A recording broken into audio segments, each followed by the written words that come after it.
चलो दोस्तों, welcome to money stocks. तो इस वीडियो के अंदर मल्टीपल स्टॉक्स के बारे में हम लोग बात करेंगे। लेकिन चलिए सबसे पहले हम लोग बात करेंगे टाटा पावर के बारे में। तो टाटा पावर का अगर आप आज के दिन का परफॉर्मेंस देखोगे, नई के बराबर हमें टाटा पावर ने आज के दिन भी परफॉर्म कर चुका है और 219 रुपये के आसपास क्लोजिंग नजर आ चुकी है। बेसिकली टाटा पावर का बिजनेस बहुत ही शानदार तरीके से कंपनी करता है और टाटा पावर फंडामेंटली बहुत ज़्यादा स्ट्रॉन्ग है।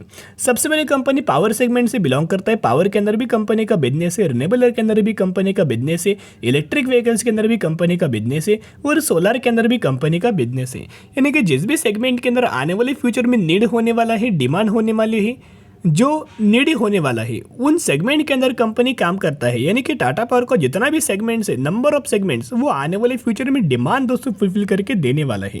तो जो भी कंपनी आने वाले फ्यूचर में इलेक्ट्रिक व्हीकल्स के अंदर काम कर रही है, रिन्यूएबल एनर्जी के अंदर काम कर रहा है, सोलार के अंदर काम कर रहे हैं, पावर के अंदर काम कर रहे हैं, वो कंपनी के अंदर एक शानदार तरीके से तेज़ी आपको आ सकती है।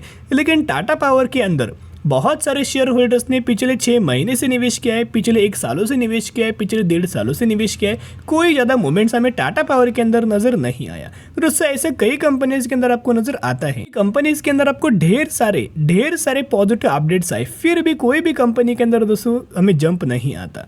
रिलायंस के अंदर देखोगे क्या कंपनी फंडामेंटली स्ट्रांग नहीं है? कंपनी फंडामेंटली बहुत ज़्यादा स्ट्रांग है, लेकिन रिलायंस के अंदर कोई ज़्यादा मूवमेंट नजर नहीं आया। एक कंसोलिडेशन फेज के अंदर कंपनी फंसा हुआ है, रेजिस्टेंस एंड सपोर्ट लेवल के अंदर कंपनी फंसा हुआ है। और टाटा पावर भी कंपनी देखोगे एक रेजिस्टेंस एंड सपोर्ट लेवल्स के ही अंदर कंपनी फंसा हुआ है। कोई ज़्यादा कंपनी के अंदर रैली नजर नहीं आया, वही के वही टाटा पावर करेंटली हमें ट्रेड कर रहा है। अभी देखिएगा, कई बार ऐसा होता है, इतना तो बात तय है, जितना देर कंपनी कंसोलिडेट करेगी, जितना दिन कंपनी शेयर होल्डर्स को परेशान करेगी, उतना ही कंपनी के अंदर जब भी आपको ब्रेकआउट नजर आएगा, इतना ह्यूज अमाउंट ऑफ तेजी आएगा कि जो लोग निवेश करना चाहेंगे तो भी दोस्तों आप निवेश नहीं कर पाएंगे। तो चलिए अपडेट्स क्या है, अपडेट्स के बारे में बात कर लेते हैं। जो अपडेट्स है वो बहुत ज़्यादा पॉजिटिव है। Tata power partners with Le Roi hotel to install 16 electric vehicle charging station.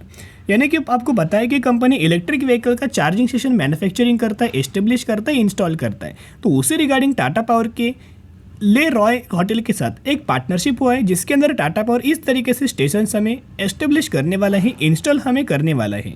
तो अभी देखिएगा, ये टाटा पावर के साथ इस होटल की एक पार्टनरशिप हुआ है। ये कोई हमें ऑर्डर नहीं मिला या फिर कोई हमें प्रोजेक्ट नहीं मिला, ये एक पार्टनरशिप है। तो दोनों कंपनी को आने वाले समय के अंदर इक्वल अमाउंट ऑफ बेनिफिट आपको नजर आ जाता है। विन विन सिचुएशन के हिसाब से दोनों को इक्वल अमाउंट ऑफ बेनिफिट आएगा। टाटा पावर इलेक्ट्रिक व्हीकल को इंस्टॉल करेगा, उसके बेनिफिट टाटा पावर को मिलेगा और उसके साथ साथ उस होटल को भी उसके बेनिफिट हमें आने वाले फ्यूचर में नजर आ जाएगा।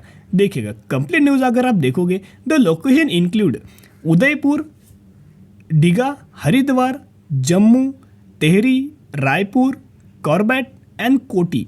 तो बेसिकली अगर आप देखोगे इस लोकेशंस के अंदर शानदार तरीके से इनके बहुत सारे होटल्स हैं। वहाँ करंटली कंपनी टाटा पावर हमें इनके इलेक्ट्रिक व्हीकल्स का जो इंस्टॉल हमें लगातार पावर चार्जिंग स्टेशन हमें लगातार करते हुए नजर आ रहा है। तो टाटा पावर का पिछले 6 महीने का परफॉर्मेंस अगर आप देखोगे, पिछले 6 महीने में कोई रैली नहीं है। एक कंपनी लेवल्स के अंदर हमें लगातार पिछले 6 महीने में नजर आ रहा है।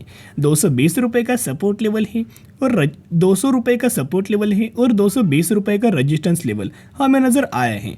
पहले भी 220 रुपये का रजिस्ट्रेशन लेवल टाटा पावर ने फेस किया था और 200 रुपये का सपोर्ट लेवल आप सभी को पता ही होगा। लेकिन जो भी लोग टाटा पावर के अंदर निवेश करना चाहते हो, टाटा मोटर्स के अंदर निवेश करना चाहते हो, मैंने पहले ही आपके साथ शेयर किया था, मिनिमम आपको इस कंपनी के अंदर 5 साल, 10 साल, 15 साल, 20 साल, मिनिमम 5 साल के लिए तो निवेश करना ही पड़ेगा। जो लोग 1 साल के लिए आए हैं टाटा पावर के अंदर, कोई आपको रिटर्न नहीं मिलने वाला, क्योंकि इन दोनों कंपनीज का जो एम है, जो गोल है, 2030 का है, 2040 का है। तो जो कंपनी एम जितना चल रही है, उतना एम के हिसाब से अगर आप इन कंपनीज के अंदर होल्ड करेंगे तो ही आए आपको company multibagger returns long term basis के ऊपर कमा के दे सकते हैं, बड़ी वेल्थ हमें लॉन्ग टर्म बेसिस के ऊपर कमा कर दे सकते। तो चलिए चार्ट पैटर्न्स के बारे में बात कर लेते हैं। चार्ट पैटर्न क्या बोल रहा है? तो यहाँ अगर आप देखोगे कंपनी का अभी जो हमें सपोर्ट लेवल नजर आ सकते हैं, 211 रुपये के आसपास हमें सपोर्ट लेवल नजर आ सकते हैं। जो पहले रजिस्ट्रेशन वाला लेवल था वही अभी सपोर्ट लेवल नजर आ सकता है और इसी के ऊपर लगातार कंपनी सस्टेन हो रही है, इसी के ऊपर लगातार कंपनी ट्रेड कर रही है। तो एक सबसे पहला जो टारगेट है कंपनी का 230 रुपये के आसपास निकल के आ रहा है और एक बार कंपनी 230 रुपये का लेवल अगर दोस्तों क्रॉस करे, 250 रुपये का टारगेट हमें टाटा पावर के अंदर नजर आ सकता है। तो कंपनी बहुत बढ़िया है, कंपनी बहुत स्ट्रांग है, लेकिन दिक्कत दिक्कत ये है कि कंपनी के अंदर रैली नहीं आ रही। तो पेशेंस रख के होल्ड करना, फंडामेंटल स्ट्रॉन्ग जिन कंपनीज के अंदर लोग होल्ड करते हैं, पेशेंस रख के होल्ड करते हैं। बहुत सारे कंपनीज के अंदर दोस्तों शेयर होल्डर्स का या फिर रिटेल इन्वेस्टर का बहुत ज़्यादा पेशेंस लेवल चेक होता रहता है। तो पेशेंस करके वेट करने का टाइमिंग, ना कि दोस्तों सेल करके निकल जाने का टाइम ही। एक बार ऐसा आएगा, अगर आप सेल करके दोस्तों निकल जाएंगे, उसके बाद रैली कंपनी के अंदर आएगा और हायर प्राइस के ऊपर दोस्तों आप फिर उस कंपनी को जाके बाइंग कर लोगे। तो जिसकी वजह से जिस प्राइस रेंज के ऊपर वही प्राइस रेंज अच्छा ही बाय ऑन स्ट्रेटेजी अप्लाई करके लंबे समय के लिए होल्ड करना। चलिए अभी हम बात करेंगे बजाज फाइनेंस के बारे में। बजाज फाइनेंस NBFC सेक्टर की कंपनी है, मार्केट लीडर है और फंडामेंटली कंपनी स्ट्रांग है।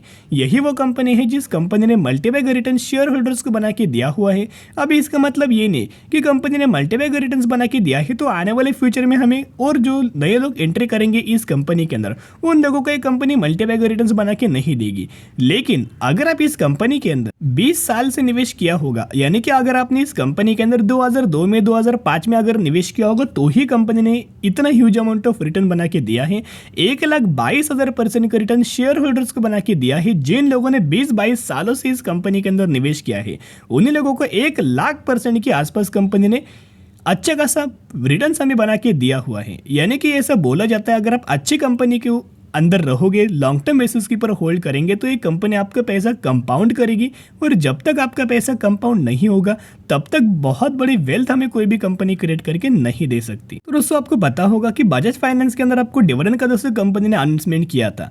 यानी कि बजाज फाइनेंस के अंदर आपको 1500% का डिविडेंड का अनाउंसमेंट किया था। यानी कि 30 पर शेयर का आपको बजाज फाइनेंस के अंदर डिविडेंड का बेनिफिट मिलने वाला है। कितना? 30 पर शेयर का बजाज फाइनेंस के अंदर डिविडेंड का आपको बेनिफिट मिलने वाला है, जिसका एक डेट देखोगे 30 जून निकल के आ रही है। तो जो भी लोग इस कंपनी के अंदर 29 जून या फिर इससे पहले अगर आप बाइंग करेंगे, तो ही आप एलिजिबल होंगे और तो ही आपको इस कंपनी के अंदर 30 पर शेयर का डिविडेंड का आपको दोस्तों बेनिफिट मिल जाएगा। एज आपको पता होगा कि हम लोग हर एक कंपनी का म्यूचुअल फंड्स का बाइंग का डेटा देखते हो। म्यूचुअल फंड्स के बड़े बड़े फंड हाउसेस के भी लिस्ट के अंदर बजाज फाइनेंस ये कंपनी रहता है, इन्फोसिस ये कंपनी रहता है, रिलायंस ये कंपनी रहता है, टाटा पावर हो, टाटा मोटर्स हो, ये भी कंपनी इन बड़े बड़े फंड हाउसेस के पोर्टफोलियो के अंदर यही कंपनीज हमें नजर आई हैं और ह्यूज अमाउंट ऑफ बाइंग ये लोग इन कंपनीज के अंदर कर रहे हैं।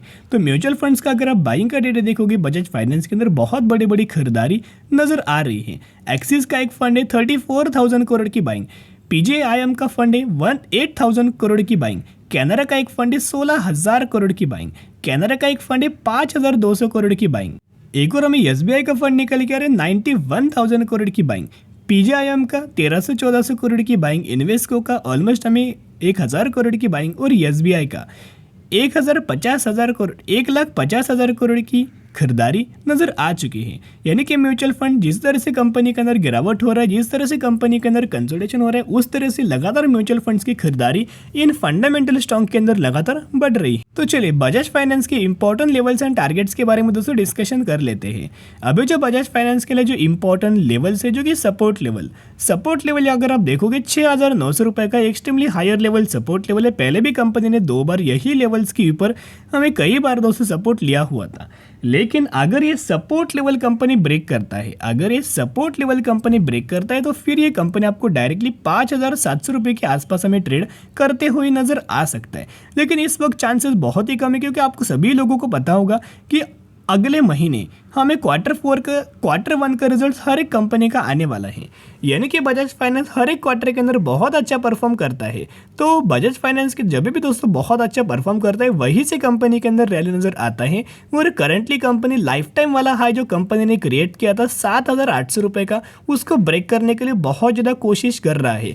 अगर कंपनी यही लेवल्स के ऊपर दोस्तों लगातार अगर कंसोलिडेट करे रिजल्ट तो कंपनी का अच्छा आएगा, कंपनी अच्छा परफॉर्म करे तो यही से कंपनी के अंदर ब्रेकआउट आएगा और यही से कंपनी नया अपना लाइफ टाइम वाला हाई क्रिएट कर सकता है। तो जिसकी वजह से बाय ऑन स्ट्रेटेजी अप्लाई करके बजाज फाइनेंस जैसे फंडामेंटल स्ट्रॉन्ग कंपनी को लंबे समय के लिए होल्ड करना। तो चलिए अभी हम बात करेंगे मान एल्यूमिनियम लिमिटेड के बारे में। बहुत ज़्यादा ट्रेंडिंग करंटली कंपनी चल रहा है, बहुत ज़्यादा कंपनी हर एक न्यूज़ लिस्ट के अंदर हमें शामिल हो चुका है। हम बात करें मान एल्यूमिनियम लिमिटेड के बारे में, ये वही कंपनी है जिस कंपनी ने बोनस के साथ साथ स्प्लिट का अनाउंसमेंट किया था। बोनस का अगर आप कैलकुलेट करेंगे तो 1:1 रेशियो के अंदर बोनस और 1:2 रेशियो के अंदर स्प्लिट। बोनस 1 के बदले आपको 1 शेयर मिलने वाला है और स्प्लिट 1 के बदले आपको 2 शेयर इसी कंपनी के अंदर मिलने वाला है। मैक्सिमम कंपनी का परफॉर्मेंस देखोगे 3700% का रिटर्न दे चुका है और कंपनी का जो मार्केट कैप है ऑलमोस्ट हमें 450 करोड़ का है। माइक्रो कैप कैटेगरी से कंपनी बिलोंग करता है। तो निवेश करने से पहले जल्दबाजी मत करना, स्टडी करना है, एनालिसिस करना, उसके बाद निवेश करने की कोशिश कर सकते हो।